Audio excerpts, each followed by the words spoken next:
Palacios del siglo XVIII. Las residencias de la nobleza colonial son una muestra clara de la adopción que el criollo hace del gran estilo barroco del siglo XVIII, a fin de identificarse singularmente con y dentro de la cultura y la sociedad del virreinato. Fundadas en su mayoría al poco tiempo del inicio de la dominación, notables ejemplos de ello son la casa del deán Don Tomás en Puebla. Es la casa más antigua de la nobilísima ciudad de Puebla, mandada edificar por el deán o decano de la catedral, Don Tomás de la Plaza Goes, encargada al arquitecto Francisco Becerra y concluida en 1580, tal y como se advierte en la portada. Su fachada tiene la sobria belleza del estilo renacentista, columnas dóricas en el primer cuerpo y jónicas en el segundo. El exterior luce el escudo de armas del prelado con una frase en latín que traducida al español significa: que la entrada y la salida sea en nombre de Jesús. Al pasar el amplio pasillo, se aprecia una escalinata que originalmente estaba situada en otra parte de la casa y fue rescatada de la demolición. Esta se reconstruyó durante los trabajos de restauración con partes originales y permitió llegar a la planta alta, donde se conservan las dos únicas habitaciones también originales, pues el resto de la casona se transformó en comercios y anexos de un cine. La primera sala conservada, seguramente el comedor, es la Sibilina, llamada así por sus muros decorados con representaciones de mujeres que recibieron del dios Apolo el don de la profecía y la adivinación. Cabe recordar que estas mujeres fueron pintadas por Miguel Ángel en la Capilla Sixtina. La segunda habitación fue la recámara del deán Don Tomás de la Plaza, la cual se encuentra decorada con los temas de los triunfos. Estas alegorías son tomadas de los poetas de la literatura renacentista italiana. Con estas pinturas en toda la casa nos percatamos de la refinada cultura que poseía el sacerdote. En ambas habitaciones, los murales fueron pintados con la técnica al temple por diestros artistas anónimos. Casa de Francisco de Montejo, en Yucatán. Edificación construida entre 1542 y 1549 por los conquistadores de la península de Yucatán, los Montejo, para ser usada como su residencia familiar en el centro histórico de la ciudad de Mérida, en Yucatán. La Casa de los Montejo es posiblemente el único ejemplo en México de casa civil construida en el siglo XVI estilo renacentista. Erigida en uno de los 4 solares primerizos a la fundación de Mérida, frente a la Plaza Mayor, se encuentra la Casa Montejo, la cual su fachada es de piedra caliza, donde se encuentra plasmado quién mandó a construirla y en el año en que se terminó. La casa resalta con una de las más notables portadas platerescas aplicadas a un edificio civil que se diseñaron en la Nueva España. La última modificación importante del edificio se llevó a cabo en 1896, adaptándose el interior del conjunto al estilo afrancesado de moda en ese entonces, e incorporándose las cariátides que adornan las ventanas del exterior. En 1914 se le realizó otra modificación más en la fachada, dejándola como es actualmente. Con el tiempo pasó a ser oficinas bancarias y en 2010 fue rescatada y hecha Casa de Cultura y Museo. Palacio de los Condes de San Mateo Valparaíso, en Ciudad de México. Los condes del condado de San Mateo de Valparaíso encomiendan esta nueva obra al arquitecto Francisco Antonio de Guerrero y Torres, la cual concluye en mayo de 1772. De estilo barroco, fue construido en sólida cantera y ligero tezontle. Conserva obras de arte mexicanas de autores del siglo XIX. Desde 1883 resguarda las instalaciones del Banco Nacional de México. El elemento que más resalta en el edificio es su singular escalera de doble rampa helicoidal, la cual denota cómo el arquitecto manifiesta su originalidad. Palacio de los Condes de Santiago de Calimaya. La casa, ahora museo, es un hermoso palacio virreinal cuya construcción se remota a 1536. Desde entonces, el edificio ha sido remodelado y modificado en muchas ocasiones, tanto en su aspecto como en su funcionamiento, habiendo servido desde palacio de nobles familias hasta vecindad. No siempre los patios principales están rodeados por 4 arcadas, tal como acontece en los edificios eclesiásticos.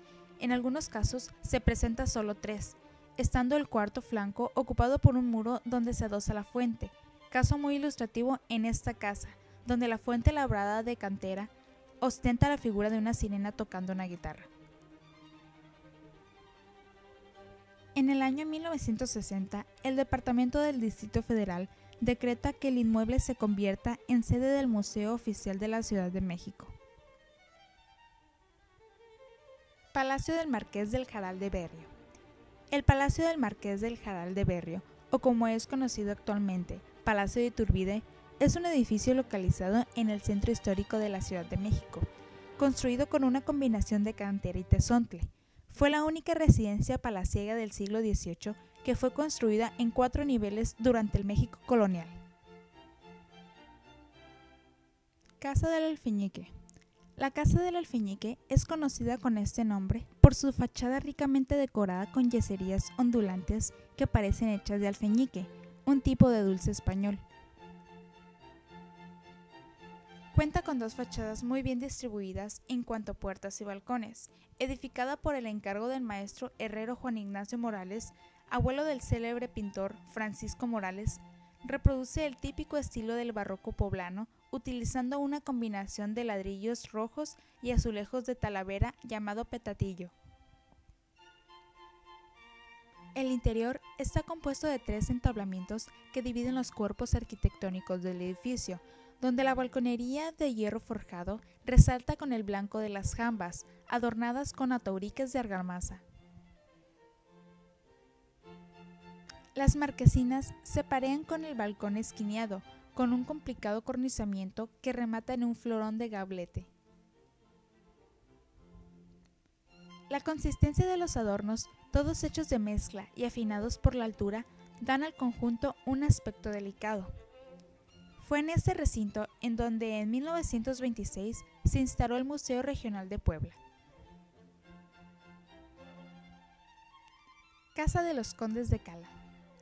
Dentro del contorno de la Plaza de Armas, en Querétaro, encontramos la llamada Casa de Cala, el cual es un verdadero monumento al arte barroco mexicano, construida a mitad del siglo XVIII, la cual se le atribuye a Ignacio Mariano de las Casas.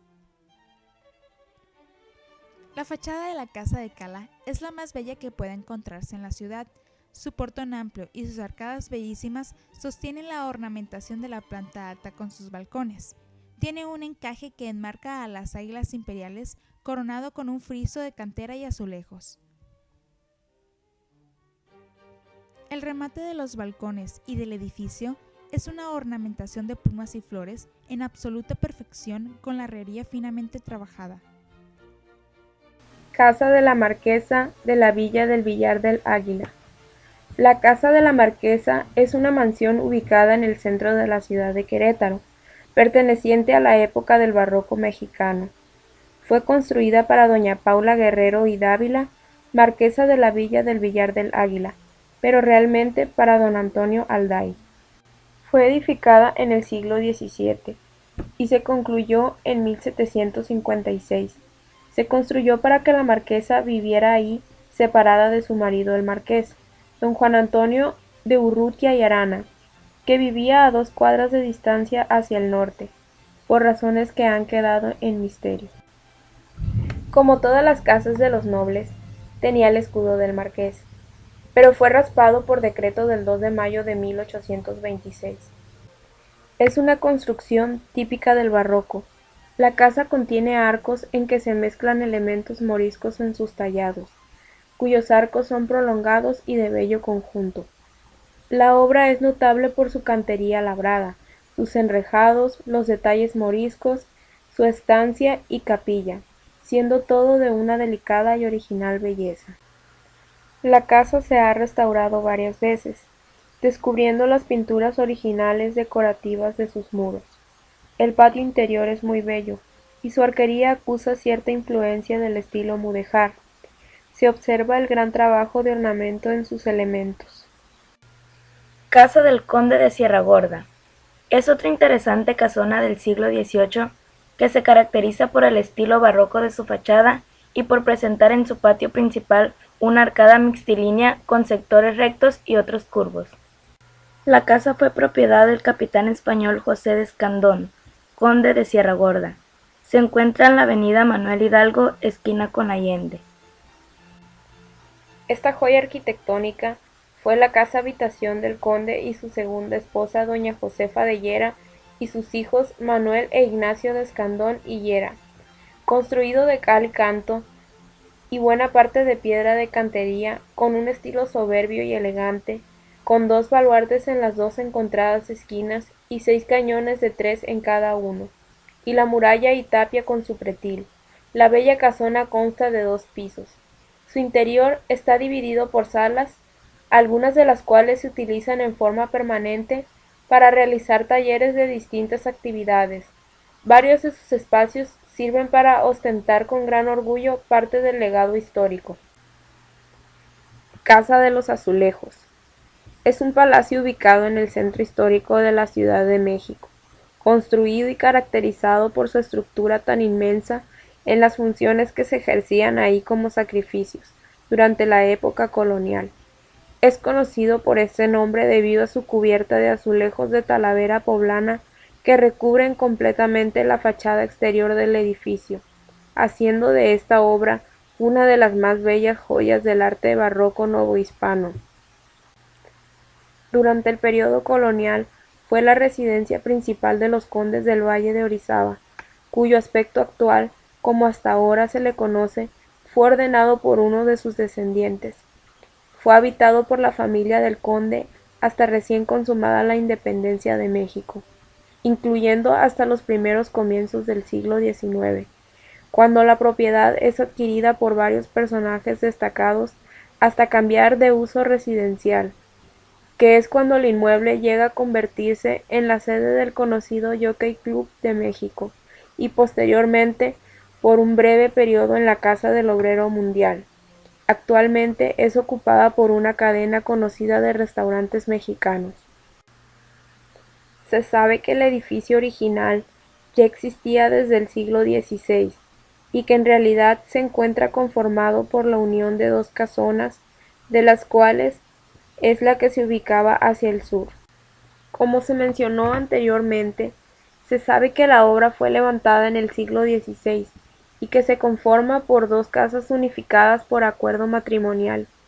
El aspecto actual de su fachada sur y gran parte del patio interior, así como de la fachada de la capilla, se le debe al encargo de una de las descendientes del conde del Valle de Orizaba, doña Graciana Suárez de Peredo, quinta condesa, quien decide reparar la casa para poder habitarla, pero principalmente desea ver la fachada exterior del palacio cubierta de azulejo. La fachada principal, que da hacia la calle Francisco y Madero, se compone de un enorme portón enmarcado por columnas y molduras trabajadas en cantera labrada con imitación de follaje, cuya pared se encuentra revestida de azulejos. Dicho portón se encuentra rematado por un balcón, de dimensiones mayores a los laterales, cuyas columnas y molduras se encuentran trabajadas también en cantera. De igual forma, con imitación de follaje, consta el balcón de un barandal de hierro forjado sujetado al remate en cantera de las columnas que marca el portón, y de igual forma las paredes se encuentran revestidas de azulejos. El remate del balcón lo conforma un nicho coronado por un pequeño frontón triangular, también trabajado en cantera con imitación de follaje, con róleos y molduras curvas a los lados que descansan en pináculos que se encuentran realizados en talavera. El pretil que sirve como remate se halla cubierto por azulejos. El interior, a pesar de haber sufrido varias modificaciones para adaptarlo a variados usos, no es por tal motivo menos digno de admirarse. Destaca principalmente el gran patio central, de influencia mudéjar, que como ya se hizo mención, fue adaptado para su uso como patio del restaurante, destacando sus esbeltas y grandes columnas estriadas, intercalando un saliente de follaje trabajo en la cantera. Dichas columnas sostienen las vigas de madera de los corredores y columnas del segundo piso, Los corredores todavía conservan la reja original de hierro forjado que se dice procede de China. Otro de los elementos que destaca es la escalera, de la cual los guardapolvos, tableros y lambrines se encuentran también recubiertos de azulejos, así como el techo de la misma, en la que destacan los azulejos entre las pesadas viguerías. También destaca el elevador, uno de los primeros en la ciudad. Casa del Conde de San Bartolomé de Jala. La casa del Conde de San Bartolomé de Jala está en la calle de Venustiano Carranza número 73. Anteriormente esta calle llevaba el nombre de Capuchinas y su número oficial era el 12. Se localiza dentro de la delegación Cuauhtémoc en el centro histórico de la Ciudad de México, siendo su propietario don Manuel Rodríguez Sainz de Pedroso, quien fue distinguido por el título de Conde de San Bartolomé de Jala por el rey de España Fernando VI en el año de 1749. Fundó su mayorazgo precisamente en el edificio que posteriormente construiría el arquitecto Lorenzo Rodríguez. El tercer nivel cuenta con 4 vanos, 3 de ellos ricamente decorados y el cuarto más sencillo. Los vanos están separados por una cruz sobre una peana realzada en tenzontle negro. El tercer nivel está enmarcado por 2 vigorosas cornisas, la inferior dentada y la superior entablerada. La fachada tiene doble portada monumental, encuadrada por pilastras y ornamentada con molduras geométricas, hojas estilizadas y figuras de niños. Los vanos son enmarcados con cantera y los macizos revestidos con tenzontle. La cornisa tiene gárgolas, está rematada con un pretil de arcos invertidos. Todas las ventanas y puertas están enmarcadas por jambas y dinteles. El interior es muy agradable por las proporciones que manejó el arquitecto. Su patio principal está rodeado por 3 pasillos superiores, 2 de ellos apoyados sobre 2 enormes arcos que cubren el patio de pared a pared. La inscripción en uno de los arcos indica lo siguiente: se empezó esta casa en 1 de enero de 63 y se acabó en 31 de julio de 1764. La hizo el Sor don Antonio Rodríguez de Soria y el maestro de Lorenzo Rodríguez. Su amplia escalera tiene un lambrín o rodapié de azulejos y en el arranque de la escalera nos recibe la escultura labrada en piedra de un sirviente negro vestido a la usanza del siglo XVIII.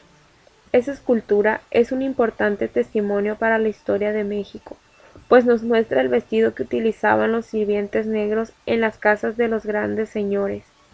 Al parecer es la única casa virreinal que cuenta con un elemento semejante. En la planta baja se localizan el cuarto del portero, bodegas, cocheras, caballerizas y cebadero o pajar y cuartos de sirvientes masculinos. En el entresuelo se alojan las oficinas y la vivienda del administrador de la familia.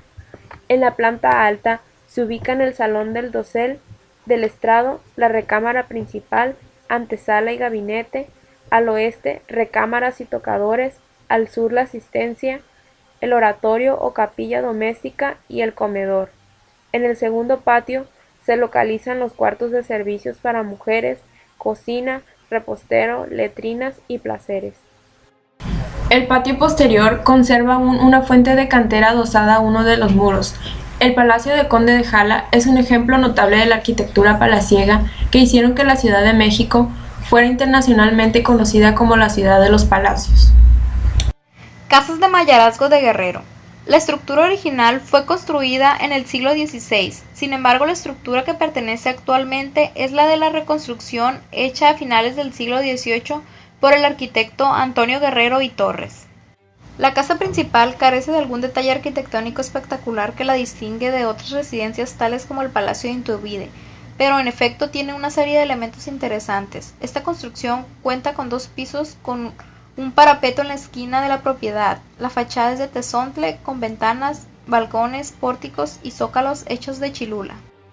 Muchos de los relieves de la construcción, especialmente el parapeto, rinden homenaje a la Virgen María. Su imagen aparece aquí y las pilastras de las esquinas están decoradas con relieves de azucenas y rosas que están asociadas con ella. En el piso superior hay 2 compartimientos cuadrados, uno con una fuente y otro con un pozo. El parapeto tiene un nicho con una imagen de la Virgen flanqueada por 2 estípites, con capiteles de cornisas formados por hojas de acanto. Esto era muy común en la arquitectura religiosa del periodo de la Reforma Católica, pues se suele aludir a la eternidad y gloria de la Virgen María.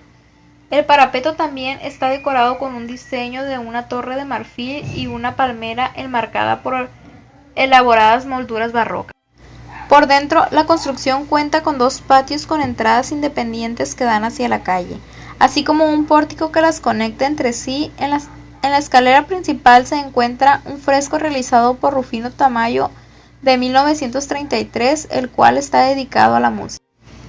De cualquier forma, la mayor parte de la decoración distintiva de la casa está en el exterior y le da a la construcción el nombre alternativo de la Casa del Sol y la Luna. Hay relieves del Sol y la Luna en la esquina de la intersección de la calle Moneda y Correo Mayor. Estas, a su vez, son una referencia a la Virgen María, pues se dice que ella es tan bella como la luna y tan brillante como el sol. No obstante, esta imagen, así como los nombres de las familias asociadas con esta propiedad, le han imprimido fuerza a una leyenda. Colegios y otros edificios civiles.